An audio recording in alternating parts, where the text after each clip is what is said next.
People always ask me the same question. They come into this house. My granddaughter brings them in, usually young folks with their eyes all bright and cheery, and they ask, Nana Faye, what's the secret to living to 102 years old? They expect me to tell them something about exercise or healthy eating or some family history of longevity. They expect a formula. They want proof that they can purchase their way to a long life the way you purchase everything else in this world. Times. But the truth is simpler than they think. And it's not really about living long, it's about what you choose to hold on to while you're living. It's about the three possessions that actually matter. Now, I'm not talking about a house, though I've had several. I'm not talking about money, though I've had more than some and less than others, depending on the season, times. I'm not talking about jewelry or cars or clothes or any of the things the stores try to convince you are worth your last breath. No, I'm talking about the three things that made my 102 years feel like a blessing instead of just a long stretch of time. Times. The three things that, when I close my eyes at night and look back over a century of living, make me smile instead of sigh with regret. I've come to understand them clearly, now clearer than I've ever understood anything. Times. And so I'm going to tell you what they are because I won't be here forever. Nobody stays forever. And what's the use of knowing something true if you don't pass it along? Times. The first possession, real love. I met Samuel on a Tuesday in April. I remember because my mama had sent me to trade eggs at the market, and Samuel was helping his uncle sell vegetables from their farm. The sun was setting in that particular way it does in spring, all gold and forgiving, and when our eyes met over a basket of tomatoes, something in the world shifted. Now, I want to be clear about something, Himes. Love isn't what the songs and the movies tell you it is. It's not just that flutter in your chest or the way your breath catches when someone walks in the room. Real love, the kind that's actually a possession worth holding on to, is something else entirely. It's a decision that becomes flesh and bone and lived reality. Times. Samuel and I got married when I was 19. We didn't have much. He was a carpenter. I took in sewing. We had 3 children in 5 years, and there were nights when I didn't know how we'd feed all of them. Samuel would come home with sawdust in his hair and his hands cracked from work, and he'd sit at our kitchen table with our babies climbing all over him, and he'd laugh like he was the richest man in the world. Times. In our 32nd year of marriage, Samuel got sick. I won't dwell on those details. Some sorrow doesn't need to be repeated. But I will tell you this. I sat by his bed for 6 weeks, and I didn't once think about leaving, not because I was virtuous or noble. I sat there because he was Samuel. He was the person who knew me better than I knew myself. He was the only thing in this world that felt like home. Times. When he died, people came by with casseroles and kind words. Everyone said I was so strong. But the truth is, I fell apart. I didn't eat. I didn't sleep. For 2 months, I moved through the world like a ghost, wearing my own skin. Times. My children wanted to send me to live with one of them. They were afraid I wouldn't survive the loneliness. Times. But here's what happened. One morning, I was sitting on our front porch, and a young couple walked by. They couldn't have been older than my children. They were holding hands, and the girl was laughing at something the boy had said. Times. And I realized something that broke me open all over again, but in a different way. I realized that those 47 years with Samuel hadn't ended. They hadn't disappeared. They were still alive in me. Times. Every morning he'd made me coffee, every argument we'd had and worked through. Every time he'd held me when I was afraid. Every time I'd held him. That love didn't die with Samuel. It just changed shape. It became something I carried, something that informed every decision I made after that day. Times. I was kinder to my children because Samuel had taught me how. I was braver when I had to be because Samuel had shown me what courage looked like. Times. I could sit with grief without being destroyed by it because I'd already been destroyed and I'd learned that what comes out of destruction can be whole. I never remarried. Some people pitied me for that, but I never felt alone in that house. Times. Samuel was in the way I swept the kitchen. He was in the gardens I planted. He was in every patient kindness I showed a stranger because he'd been kind to strangers and I wanted to honor that. Times. Real love is a possession because once you truly have it, it can't be taken from you.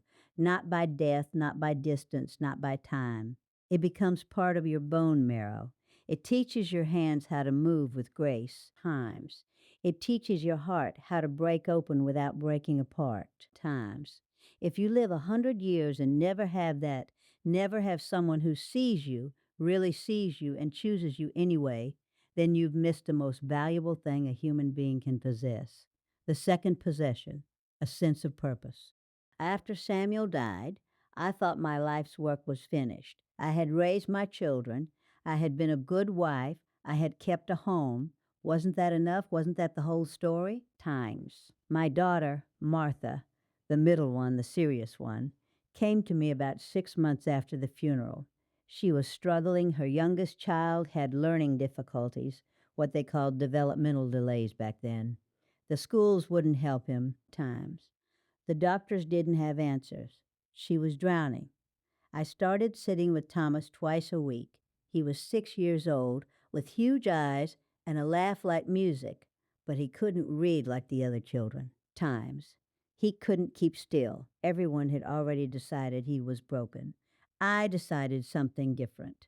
I decided he was just learning in his own way. I was no teacher. I had barely finished high school myself. Times. But I had time and I had patience, and I had something that all the credentialed experts didn't have. I loved this child with the fierce protective love of a grandmother. So I made up my own methods. I taught him with songs. I taught him with games. I taught him with stories. I let him move around while we learned. I didn't force him into the shape the world said he should fit. By the time Thomas was 10, he was reading. Times. Not perfectly, but reading. The relief and joy on Martha's face. I'd never seen anything like it. She held me so tight I could barely breathe. She said, "Mama, you gave us our son back." Times. That's when I understood what my purpose was. It wasn't finished. It was just beginning. After that, other people started coming. A neighbor's teenage daughter who didn't speak English and was terrified of school. My church started asking me to help with the young people who were struggling. I never formally studied education. I never got a degree or a certificate, times. But I had a gift and I had a calling, and those two things together became my life's most important work. For 43 years, from age 51 to 94, I worked with children and young people who the system had already written off. Times. I saw them. I believed in them. I found ways to reach them that made sense to their particular minds. Some people say I changed their lives, but the truth is they changed mine. Times. Purpose is a possession because it's the thing that gets you out of bed in the morning. It's the thing that makes your life feel like it means something. Times. Without purpose, 102 years feels like a very long time. With purpose, even 70 years feels too short. Times. I've watched too many people retire and start to fade. They work their whole lives toward a finish line, and then when they cross it, they have nothing. They have time. They have so much time, but they don't have anything to do with it. They don't have any reason to be here. That's a kind of death that happens while you're still breathing. Times. Purpose doesn't have to be grand. It doesn't have to change the world or make the news. Times. It just has to matter to you, and it has to matter to at least one other person. My purpose was to see the overlooked children and remind them that they were worth seeing. That was everything to me. That was the whole point. Times.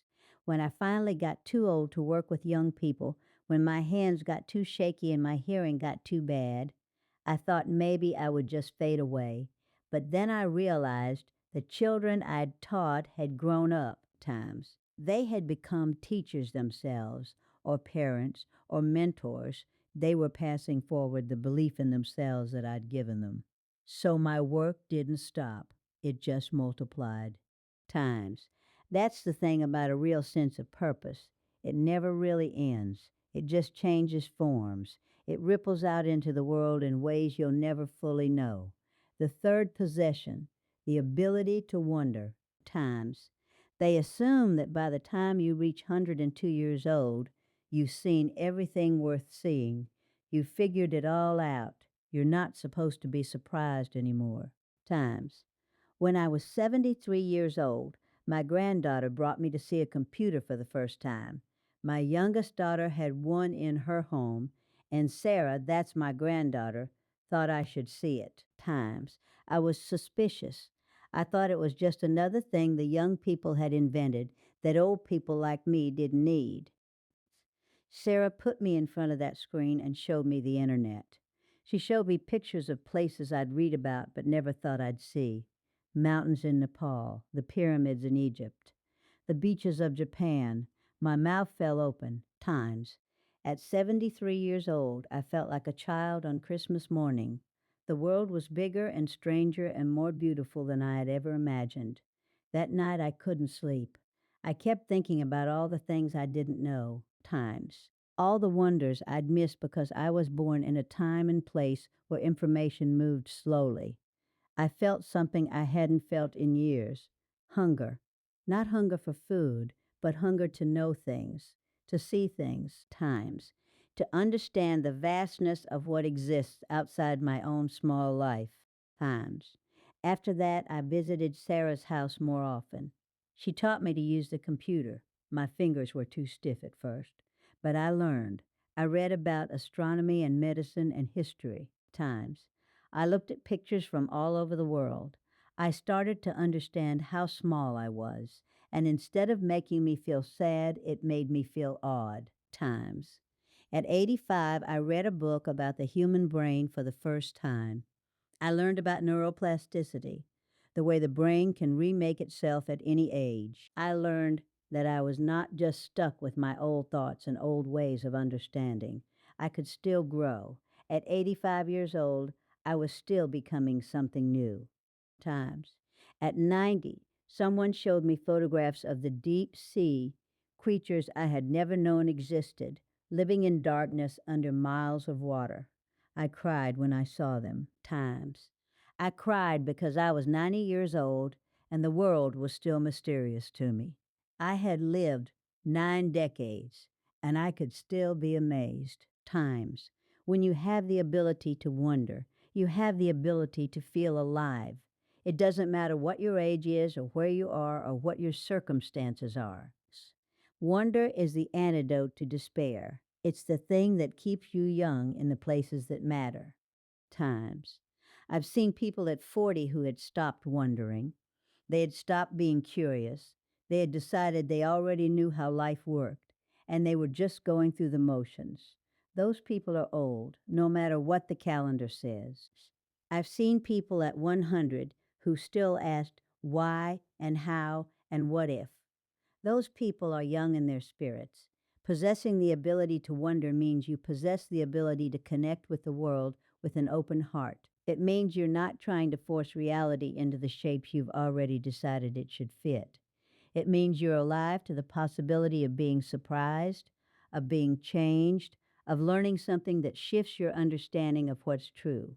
Times. I'm 102 years old, and there are still things that astonish me. I watched a bird outside my window yesterday, a cardinal so red it looked impossible, like God was showing off. And my heart jumped the way it did when I was 6 years old and saw my first rainbow. I wonder, why do we take so much effort to stop wondering? Times. Why do we work so hard to become people who can't be surprised? These are the three possessions that have made my life rich: real love, a sense of purpose, the ability to wonder. Everything else is just details. I don't own much anymore. My house is small. I don't drive.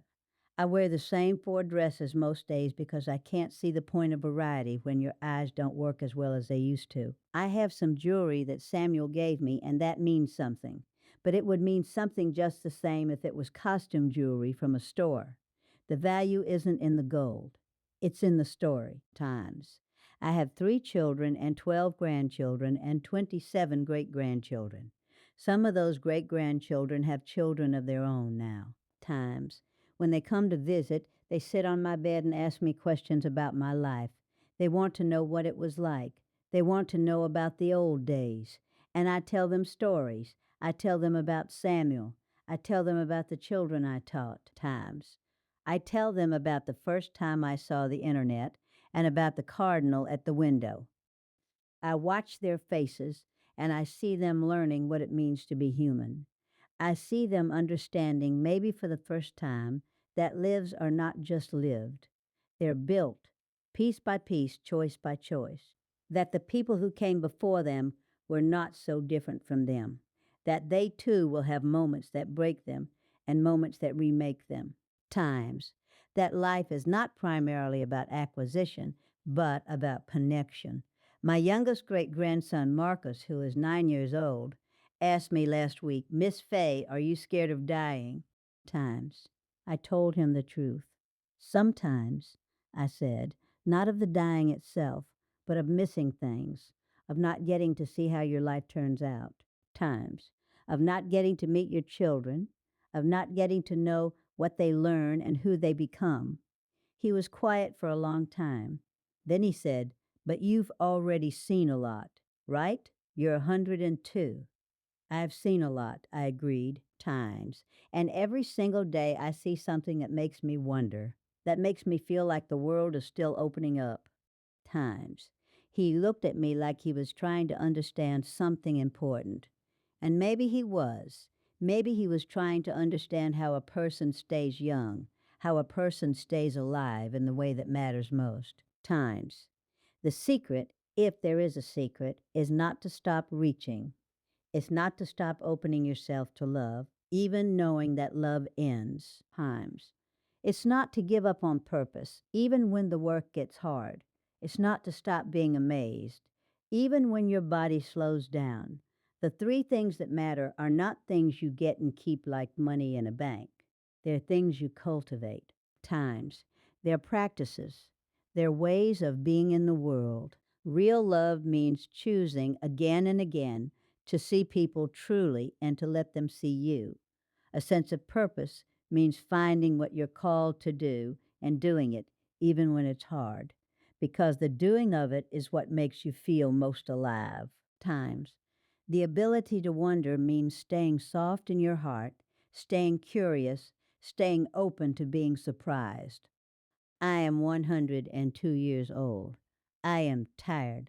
My body aches in ways that would astonish younger people. I forget things regularly. I can't do most of the things I used to be able to do, but I am not sorry that I have lived this long. I am not angry at my body for its limitations. I am grateful. I am grateful for the 47 years I had with Samuel. I am grateful for the 43 years I spent with young people who taught me as much as I taught them, times. I am grateful for every moment of wonder, the cardinal, the internet, the deep sea creatures, the sunrise I saw from my porch this morning that I swear looked like it was painted just for me, times. I have made many mistakes in my 102 years. I have been selfish sometimes. I have been unkind. I have missed opportunities. I have said things I wish I could take back. I have failed the people I loved, times. But those failures are part of the story, too. They're the part that taught me that love is about forgiveness of others, yes, but especially of yourself, times. If I could talk to young people, and sometimes I do, to my great grandchildren and to the young people I meet, I would tell them this. Don't spend your life working towards something that doesn't matter, times. Don't spend decades trying to impress people who will forget you the moment you leave the room. Don't trade real love for convenient companionship, times. Don't ignore your sense of purpose because it seems impractical. Don't let yourself become a person who can't be surprised, who has all the answers, who has stopped reaching toward the unknown. Times. Get yourself three possessions: real love, purpose, wonder. Hold on to those, and you'll have a life that means something. You'll be rich in the way that actually matters. A man came to my door last month. My granddaughter said he was a journalist working on a story about the oldest residents in the city. He asked me the same questions everyone asks. What's the secret? How have you lived so long? What would you tell people? I invited him to sit, and I told him about the three possessions. I told him about Samuel and the work I did, and about the cardinal and the deep sea creatures. He scribbled in a notebook. He looked hungry for answers, the way young people often do, like there was some formula, some secret ingredient that he could take with him. Times. When he was leaving, he asked, "So you're saying the secret to a long life is love, purpose, and curiosity?" I smiled and said, "No, I'm not saying that a long life is the goal." Times. I'm saying that a meaningful life is the goal. And if you have those three things, your life will be meaningful, whether you live to be 42 or 102. The length of the life doesn't matter as much as the quality of it. Don't chase years, chase aliveness. He left, and I don't know if he understood. Young people often don't until they're older and they've lived enough to know what's true. Times. I'm sitting on my porch right now as I finish this telling. The sun is warm on my skin. My bones hurt a little, the way they almost always do these days. Times. But there's a breeze that smells like growing things, and I can hear children playing somewhere down the street. And I think about all the people I've loved and all the moments that have made up my 102 years. Times. I think about Samuel's hands, rough from carpentry, holding mine. I think about Thomas, the boy everyone said couldn't learn, reading his first book out loud and crying because he didn't know that he could. Times. I think about seeing those pictures of the deep ocean for the first time at 90 years old and feeling like a child. Times. These are my real possessions. Not a house or money or status or youth or beauty or any of the things the world tells you to chase. Times. These are the things I can take with me when I die. These are the things that made me real, that made me alive, that made me matter. I don't know how much longer I'll be here. I don't spend much time worrying about it. Times. My body will do what it's going to do. But I know this. I've lived a life that was worth living. I've loved fully. I've worked with purpose. I've stayed open to wonder. And that is enough. That is more than enough. Times. So I'm passing this along to you, whoever you are, whoever reads this or hears this or remembers this. After I'm gone, get yourself some real love, find your purpose, never stop wondering. Times. These are not possessions for the privileged or the lucky. They're available to everyone. They don't cost money. They don't require a certain education level or a certain body type or a certain amount of time. They require only that you decide your life matters, that you decide you're going to build it with intention. Times. That you're willing to be broken open and remade by love, that you're going to offer your particular gifts to the world and watch what happens, that you're going to stay young in your heart no matter what the mirror says. I am 102 years old. Times. I've been here a long time, and the only thing I'm absolutely certain of is this: the possessions that matter are the ones that fill your heart, not your closets. Times. The riches that last are the ones you share, not the ones you hoard. The life worth living is the one you build with love, purpose, and an open spirit that can still be amazed. That's the only secret there is. Bless you, child, plants. Bless your life. May you find the three things that matter. May you know love that transforms you. May you discover purpose that sets your soul on fire. Times. May you never lose the capacity to stand in front of something beautiful and say, "I didn't know such a thing could exist. I'm so glad it does."